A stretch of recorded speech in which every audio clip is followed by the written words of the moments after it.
Friends, I am Babli Singh and welcome back to my channel Babli's garden and blogs. तो friends, आज हम बात करेंगे विंटर के बहुत ही खूबसूरत से हैवी फ्लावरिंग करने वाले प्लांट पेटोनिया के बारे में, जिसमें इतनी सारी कलर वैरायटी आती हैं। तो आप इसको ऑनलाइन भी मंगा सकते हैं और ऑफलाइन यानी नर्सरी से भी ले सकते हैं। तो आज हम इसी की ग्रो और केयर के बारे में बात करेंगे। आजकल पेटोनिया की इतनी सारी वैरायटी आती है, इतने सारे कलर्स आते हैं। तो अगर आपने इसको अपने गार्डन में ऐड नहीं किया तो आपका गार्डन ना बहुत ही सूना सूना सा लगेगा। तो आप इसको अपने गार्डन में ज़रूर ऐड करें, तभी आपके गार्डन में ना बाहर आएगी विंटर में, क्योंकि इसके फ्लावर्स इतने बड़े बड़े होते हैं और छोटे छोटे से प्लांट होते हैं, तो बहुत ही खूबसूरत से लगते हैं। और अगर आप इसको बास्केट या अच्छी किसी पॉट में, हैंगिंग पॉट में लगाते हैं, तो इसकी खूबसूरती और भी ज़्यादा बढ़ जाती है। तो बस आज बात करते हैं इसी की ग्रो और केयर के बारे में कि किस तरह से आप अपने प्लांट पर मैक्सिमम फ्लावर्स ले सकते हैं, काफ़ी लंबे समय तक किस तरह से इसके फ्लावर जो है वो बने रहते हैं। तो स्टार्ट करते हैं अपना वीडियो। तो सबसे पहले हम बात करेंगे कि इसको आपको लगाना कैसे है। तो फ्रेंड्स, इसे शीड से और कटिंग से दोनों तरह से लगाया जा सकता है। शीड जो है, इसके बहुत ही छोटे छोटे से शीड बनते हैं और आप उसको सॉइल में इस बस ऐसे ही डाल दें, क्योंकि इतने छोटे से होते हैं, बहुत ज़्यादा उसको मतलब प्रेस नहीं करना है। बस सॉइल में डालने के बाद आपको हल्का सा ऐसे ढंग से हाथ से प्रेस करना है और हल्की सी मिट्टी का जो है मॉइस्चर टाइप का उसमें करके, और आपको उसको थोड़ा सा सेमी शेड में रखना है। 3-4 दिन में वो जो शीड है वो जर्मिनेट हो जाते हैं। लेकिन इसका जर्मिनेट जो टाइम पीरियड है उसमें जो है टाइम लगता है। तो इसकी जो सीडलिंग होती है ना, वो बहुत अच्छी होती है। आप इसको नर्सरी से सीडलिंग अगर ला के लगाते हैं तो बहुत सही रहता है, क्योंकि सीड से लगाने में जो है ना, प्लांट बहुत लंबे समय में रेडी होता है। स्प्राउट होने में, प्लांट को फिर स्टेबल होने में टाइम लगता है, फिर उसको रिपोर्ट में बहुत टाइम लग जाता है। तो अगर आप नर्सरी से या ऑनलाइन दोनों तरह से जो है सीडलिंग या सैपलिंग्स को मंगा सकते हैं और उसको लगाएंगे तो वो ठीक है। तो मैंने ये सारी सैपलिंग्स ही मंगाए थे ऑनलाइन, और ये देखिए कितने अलग अलग तरह के सारे सैपलिंग्स उन्होंने भेजे, करीब 10 से 12 कलर के और अलग अलग टाइप के जो है मेरे जो पेटोनिया हैं वो खिल चुके हैं। और मैंने शेयर तो नहीं किए सारे, अभी जो जो कुछ कुछ तो अभी नए नए खिल रहे हैं। तो अभी तक मुझे लग रहा है 10 तरह के मेरे जो पेटोनिया हैं वो खिल चुके हैं। तो आप भी इसको शीड से ना लगा करके अगर सैपलिंग और सीडलिंग से लगाते हैं तो वो ज़्यादा सही रहेगा।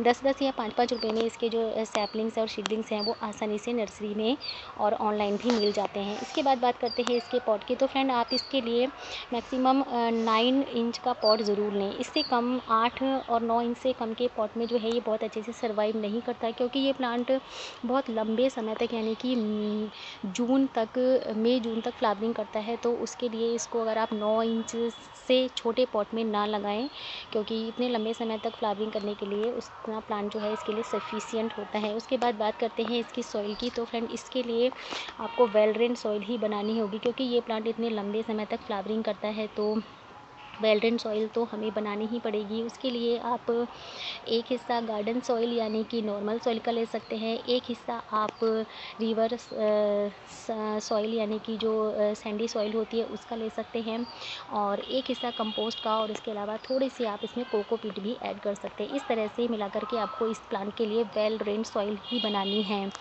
और इसके बाद बात करते हैं वाटरिंग की। तो पानी इससे ज़्यादा नहीं देना है, मतलब कि ओवर वाटरिंग बिल्कुल नहीं करती है। हालांकि देखने में ये प्लांट आपको काफ़ी सेंसिटिव सा लगता है, लेकिन ये प्लांट बिल्कुल सेंसिटिव नहीं है, एक हार्डी प्लांट है। क्योंकि मई जून तक अगर इसकी फ्लावरिंग होती है तो आप खुद ही समझिए कि इतनी धूप में अगर कोई प्लांट फ्लावरिंग कर रहा है तो वो नॉर्मल नहीं होगा, हार्डी ही होगा।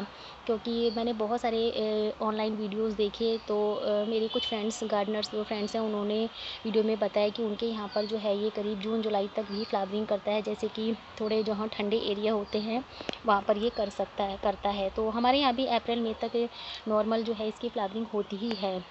उसके बाद बात करते हैं इसके कंपोस्ट की। तो कंपोस्ट देना तो इसके लिए बहुत ज़्यादा ज़रूरी बनता है, क्योंकि इतने लंबे समय तक अगर आपके प्लांट की जो फ्लावरिंग है वो होनी है तो आपको अपने प्लांट को अच्छा कंपोस्ट देना ही पड़ेगा।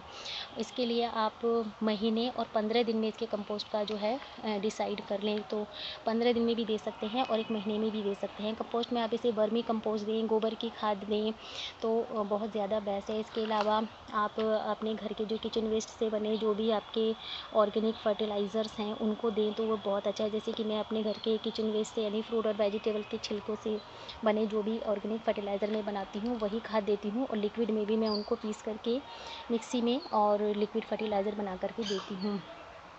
इसके अलावा आपको इसे फुल सनलाइट में रखना है, क्योंकि ये प्लांट जो है धूप को बहुत अच्छे से बर्दाश्त कर लेता है, तो आप इसको फुल सनलाइट में रखें।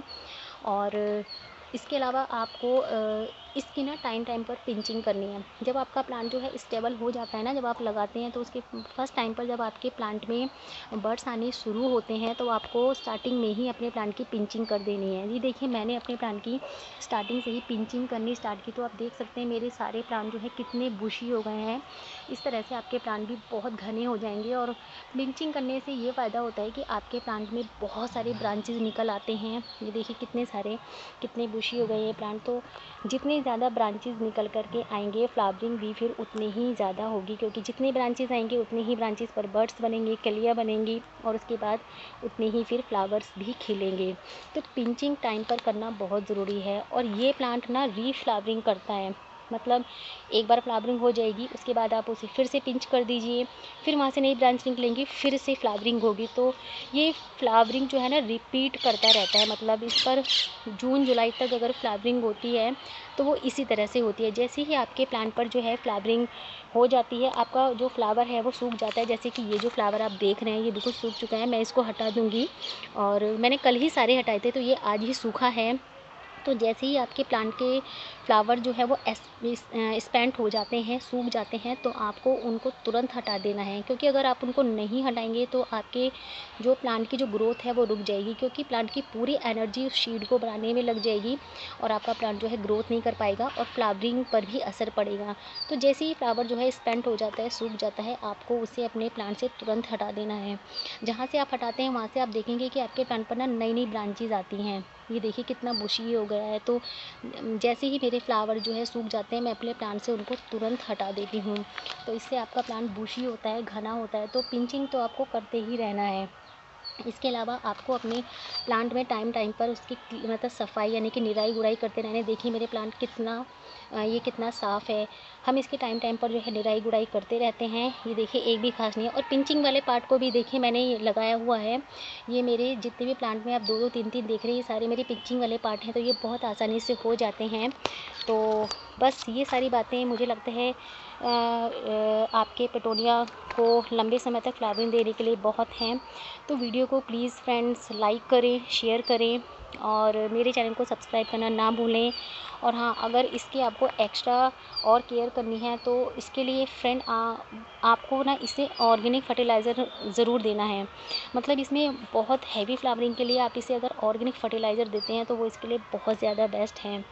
तो और सॉइल आप वेल ड्रेन्ड ही बनाएं, फुल सनलाइट में रखें, वाटरिंग का ध्यान रखें, कंपोस्ट देते रहें। बस इन सब बातों का ध्यान रखेंगे तो आपके प्लांट्स पर भी मेरी तरह जो है हैवी फ्लावरिंग होगी। देखिए मेरे सारे प्लांट कितने बुशी हो गए हैं, क्योंकि मैंने स्टार्टिंग से इनकी पिंचिंग की है और मैं लास्ट तक इनकी पिंचिंग करती रहूँगी, क्योंकि ये एक ऐसा प्लांट है तो आप इसकी बार बार पिंचिंग करेंगे, बार बार फ्लावरिंग होगी, रीफ्लावरिंग होगी। तो ये देखिए कितने अच्छे हैं। तो बार बार फ्लावरिंग लेने के लिए हमें इसको पिंच करना ही होगा, और जून जुलाई तक ये अच्छी फ्लावरिंग फिर करेंगे। हमारे यहाँ तो नहीं होगी, क्योंकि राजस्थान में तो इतना गर्म होता है, तो लेकिन कहीं कहीं उत्तराखंड वगैरह या ठंडे एरिया में जो है इस पर होगी फ्लावरिंग, क्योंकि मेरे कुछ फ्रेंड्स का मैंने सुना है। तो मुझे लगता है कि इसके लिए इतनी सारी बातें जो हैं वो बहुत सही हैं, और आपको इन बातों का ध्यान रखना चाहिए। अगर आप इन सब बातों का ध्यान रखेंगे तो आपके पेटोनिया भी बहुत अच्छे से ब्लूम होंगे। ये देखिए कितना बड़ा है मेरा ये वाला पेटोनिया, और ये पूरी जो लाइन है आप देख रहे हैं मेरी, इस तरह से अभी जो जो खिलते जाएंगे मैं आपसे शेयर करती जाऊंगी। तो अभी मेरे पेटोनिया ने जो है फ्लावरिंग स्टार्ट ही की थी, तो मैंने इसका वीडियो बनाया, और आगे भी मैं इसका वीडियो बनाती रहूँगी। और अपने प्लांट के जो भी डेड लीव्स हैं आप उनको नीचे से ज़रूर हटाएँ, तो इससे जो है प्लांट ख़राब नहीं होता जल्दी से, और प्लांट को हवा लगती है और अच्छी फ्लावरिंग होती है।